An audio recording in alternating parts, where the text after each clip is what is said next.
ናታኒ ሰላምዬ። ኤቢ በጣም አምሮብሻል። አመሰግናለሁ ሰላምዬ። ጣምጪ እኔ ልሮልሽ ለብሰጡ ያለልሽ ከብሻል።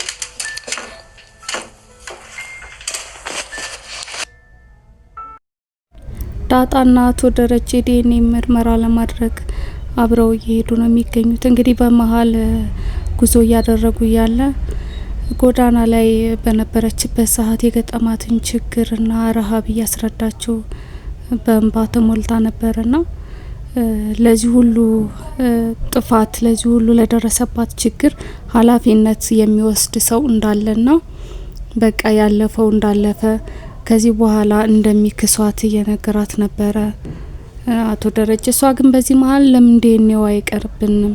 አሁን ልጅ ባልሆን እኮ ድንገት በቃ ከዚህ ቤት ልወጣና ከዚህ ቤተሰብ ልለይ ነው ማለት ነው ወይ ይቅርብን በማለት በጣም እየፈራች እንደሆነ እየነገረችው ነበረ። እሱ ግን ልጅ እንደሆንሽ እርግጠኛ ነኝ፣ ግን ይሄን ዲኤንኤ ማድረግ ስላለብን ነው በማለት እያስረዳት ወደ ዲኤንኤ ገብተዋል።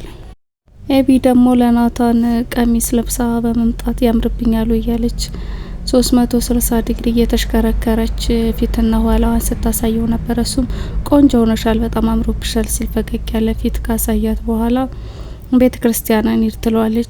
ጨዋ ሴት ለመምሰልና ዛሬ ምግብ በልቻለሁ ባይሆን ነገ እንሄዳለን በማለት መልሶላታል። እንግዲህ ከጠረጴዛ ላይ የተቀመጠ ብርቱካን ልጣጭ ምናምን ልታጸዳ ሰላም ፎጣ ይዛ ስትመጣ እኔ ላግዝሽ በማለት ጎንበስ ቀና ብላ ጠረጴዛውን ወልውላ ስራ የምታግዛት በመምሰል ነው የተስተካከለች በመምሰል እያስመሰለች ነበረ። እንግዲህ ያንን ቆሻሻ ልትጥል ከሳሎን ስትወጣ ሰላምና ናታን እየተሳሳቁ ነበረ። ኤቢ ነች ወይ ማመን አልቻልኩም እያለች ሰላምም ፈገግ እያለች ነበረ። እብድ ቢጨምት ለአንድ ቀን ነው፣ ምን አግኝታ ነው እንደዚህ የሆነችው በማለት በአግራሞት ስትመለከታት ነበር። ይህም የተነሳ እንግዲህ ከዲኤንኤው በኋላ ጭንቀት ውስጥ የገባችው ዳጣ ሞገሴን አግኝታው ስለ ዲኤንኤው እያወራችው ነበረ። በጣም ጨንቆኛል፣ አባቴን የማጣው ይመስለኛል፣ እናቴን ስፈልግ አባቴን እንዳላጣ ፈርቻለሁ እና የኤቢ ስድብ ሳይቀር ለኔ ሱስ ሆኖብኛል በማለት ለቤተሰቦቿ ያላትን ፍቅር ስትገልጽለት ነበረ። እሱም ቢሆን አባትሽ ካልሆነ በቃ እኔ አባት ሆንሻለሁ በማለት እየቀለደባት ነበርና ግን ወደ ቁም ነገሩ ስመለስ ትናንትና ጎዳና ላይ ነበርሽ፣ አሁን ያማረ ቤት ውስጥ እየኖርሽ ነውና ምንም አታስቢ፣ ለነገ ፈጣሪ ያቅልሻል በማለት ሲመክራትና ሲያጽናናት ነበር። ውሃና ምጥን ከነ ውሃ ቤት ቁጭ ብለው ሲያወሩ ነበረ። እንግዲህ መብሰያ የሌላት ውሃ ዜሮ ያመጣሽውን ፈተና ለቤተሰብ እናገራለሁኝ በማለት ስታስፈራራት ነበረ ምጥንና ለማንም እንዳትነግሪብኝ አደራ እና ቀዳድጄ ደግሞ ጥየዋለሁ ማንም እንዳያይብኝ በማለት እየነገረቻት ነበረ። እና እኛ ክፍል ያለውን ቆንጅየው ልጅ አወቅሽው ትላታለች። አዎ ደብዳቤ እኮ ሰጠኝ እና አነበብሽው ወይ ትላታለች። አይ አላነበብኩትም ግን ለማየ ሰጥቻታለሁ ትላታለች። እና አነበበችው ወይ ምን አለችሽ እማዬ ስትላት ስቃ ነው ዝም ያለችው፣ ሰው መስለሽው አለችኝና እኔ ሰው አይደለሁም እንዲህ በማለት መልሳት ጠይቃታለች።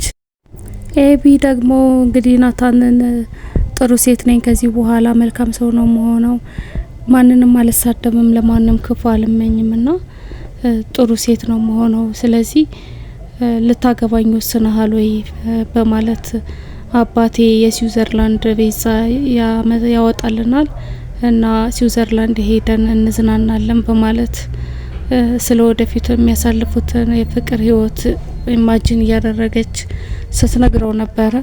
እሱ ግን ደስተኛ የሆነ አይመስልምና መንገድ ላይ ዳጣን ያገኘዋታል። ከሞገሴ ጋር አውርታ ስትጨርስ ስትመለስ ነበር የተገናኙትና ይችንም ማላይበት የት ሊሄድ ብላ ወዲያው ነበረ ጥሩ ሰው ሆናለሁ ከዚህ በኋላ በማለት የገባቸውን ቃል ረስታ ወዲያው ነው የተቀያየረችው።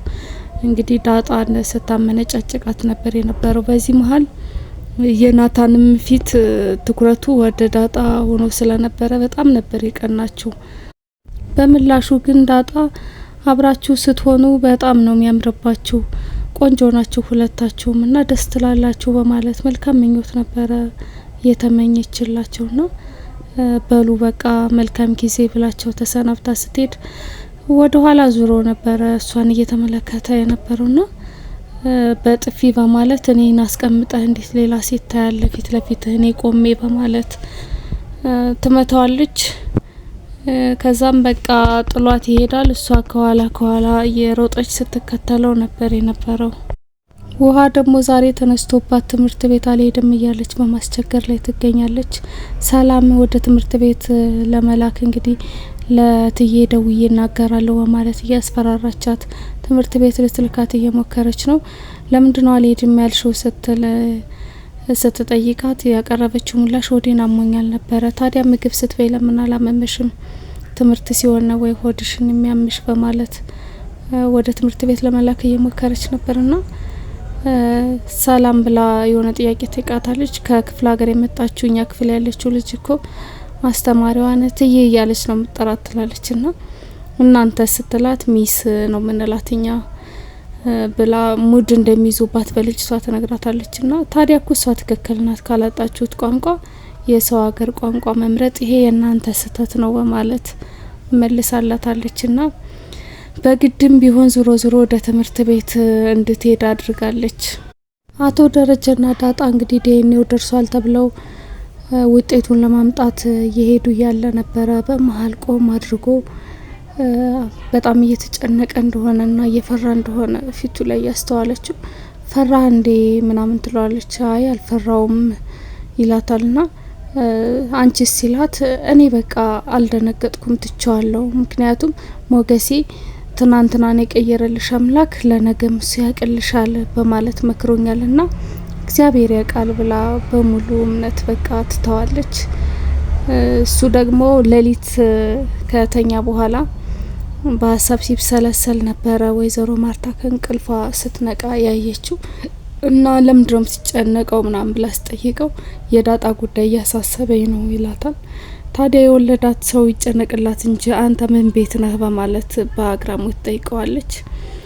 እንግዲህ የወለዳት ደግሞ ልጅ እንዳለው እኮ ቤተሰቦቹ አያውቁም በማለት በምሳሌ ሊያስረዳት እየሞከረ ነበርና አንቺ ብቶኝ ምን ታደርጊያለሽ ሲል አንተ ብቶን እኔ ከሌላ በወልድ ምን ታደርጋለህ በማለት መልሳት ጠይቋለች። እፈታሻለሁ ይላታልና እኔም እንደዛ ነው ማደርገው እኔም እፈታሃለሁ በማለት ትነግረዋለች። ግን እኔ በጣም እድለኛ ሴት ነኝ፣ እንኳን የሚዘሙት እጅህን አንስተብኝ አታቀምጭህን እንኳንና በጣም ምትወድ በጣም ምታከብረኝ በጣም የማምነህ ባሌ ነህ በማለት ለሱ ያላትን አክብሮትና ፍቅር እየገለጸችለት ነበር።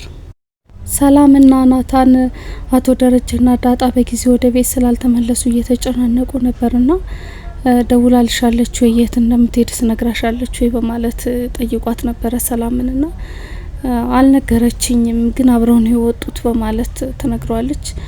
እና ሰሞኑን በጣም አንድ የሚያስጨንቃትና በጉጉት የምትጠብቀው ነገር እንዳለ ናታን ለሰላም እየነገራት ነበርና ምንድነው ግን ችግሯ በማለት ሁለታቸው ሲወያዩ ነበረ። ትስቃለች፣ ትጫወታለች እንጂ እኮ ስለራሷ ማንም እንዲጠይቃት አትፈልግም፣ ስለራሷ ማውራትም አትፈልግም። ስለዚህ ውስጧ የተደበቀ ሚስጥር እንዳለና በህይወቷም ደስተኛ እንዳልሆነች ሁለታቸው እየተወያዩ ነበረ። እንግዲህ መጨረሻም አቶ ደረጀ መጥተው እሷ ዳጣ ወደ ቤት እንዳልተመለሰች አይተን ድራማው ተጠናቋል። አብራችሁኝ ስለቆያችሁ አመሰግናለሁ። ክበሩልኝ። በያላችሁበት ሰላም ጤና ለእናንተ ይሁን።